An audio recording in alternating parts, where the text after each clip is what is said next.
नमस्कार दोस्तों, मैं हूं राजीव और आप देख रहे हैं अमानत नॉलेज।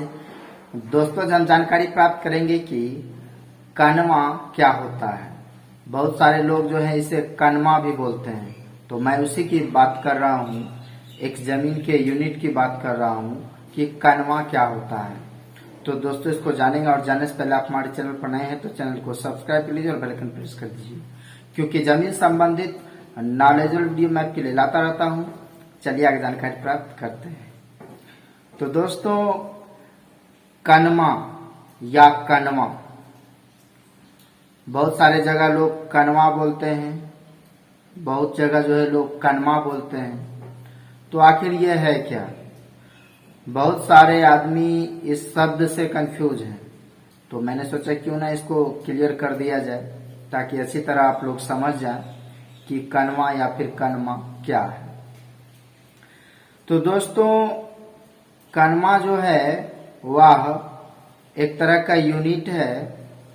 जमीन पैमाइश में जो हम यूनिट यूज करते हैं, उपयोग में लाते हैं, जैसे कि बीघा, कट्ठा, धूर, धुरकी, फुरकी, उसी तरह से कनवा भी जो है एक यूनिट है।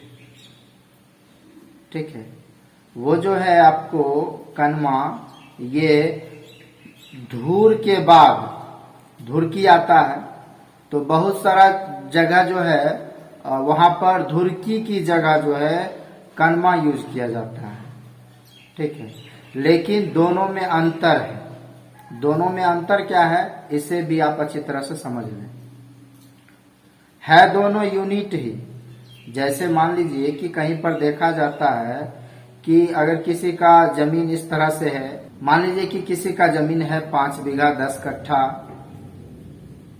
5 धूर 10 धुरकी, तो इस तरह से है। तो ये जो यूनिट चलते गया, यह यूनिट जो है इसका 100% जो है वह होता है 20 के यूनिट पर चलते जाता है। ठीक है, मतलब जैसे अगर हम 20 धुरकी की बात करें तो 20 धुरकी बराबर 1 धूर, 20 धूर बराबर 1 कट्ठा और 20 कट्ठा बराबर 1 बीघा। तो ये 20-20 के अंतराल को लेकर ये चलते हैं। ठीक है, इस तरह से जो है इसका 100% मान होता है। मतलब कि 100% में 20 भाग होते हैं। इस तरह से सीधा शब्द में समझिए, वो चाहे बीघा हो, कट्ठा हो, धूर हो, धुरकी हो, फुरकी हो, हर चीज का जो है यूं कहे तो इसमें 100% का 20 भाग होता है। लेकिन अगर कनवा की बात करें तो कनवा जो है वो तब आता है जब धुरकी आता है यूनिट में। धुरकी के लेवल पर कनवा को यूज किया जाता है, जैसे बीघा, कट्ठा, धूर, धुरकी। तो बहुत सारे जगह जो है धुरकी यूज किया जाता है और कुछ जगहों पर कनवा यूज किया जाता है। तो यहीं पर जो है चेंज होता है।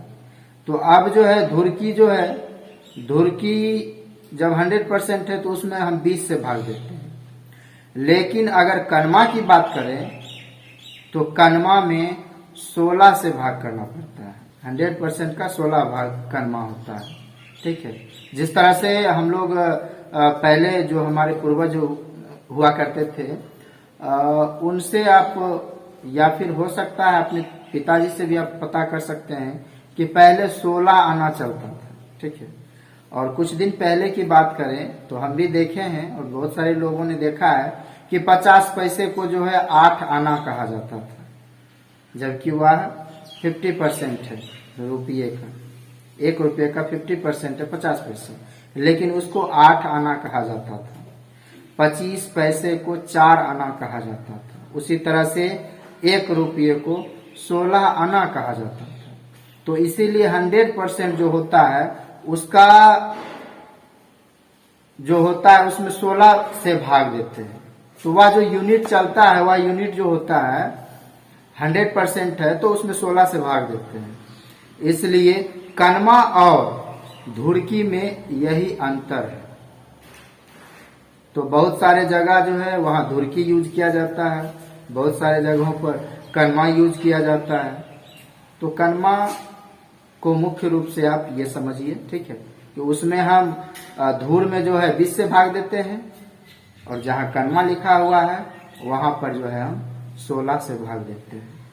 मतलब अगर हम बात करें धुरकी बनाने के लिए तो 20 फुरकी का एक धुरकी, लेकिन अगर हम कनमा में बात करें, ठीक है, तो उसका जो है कनमा से नीचे, कनमा भी 100% का 16 भाग है, ठीक है, 100% में 16 से भाग देंगे तो वो कनमा है। अब उससे नीचे का यूनिट यूज नहीं किया जाता है। अधिकतर जगह जो है जहां कनमा आ जाता है वहां से नीचे का जो यूनिट है उसका उपयोग नहीं किया जाता है। लेकिन अगर धुरकी जहां आता है तो उसके बाद फुरकी है। हालांकि फुरकी भी अधिकतर जगहों में ना के बराबर यूज किया जाता है, ठीक है, लेकिन नाम तो है, यूनिट तो है, ठीक है। तो दोस्तों उम्मीद करता हूं कि अब आप समझ गए होंगे कि कनमा क्या है, ठीक है। अगर समझ में आ गया तो वीडियो को लाइक और शेयर करना ना भूलें। मिलते हैं नेक्स्ट वीडियो के साथ, तब तक के लिए अलविदा, थैंक्स।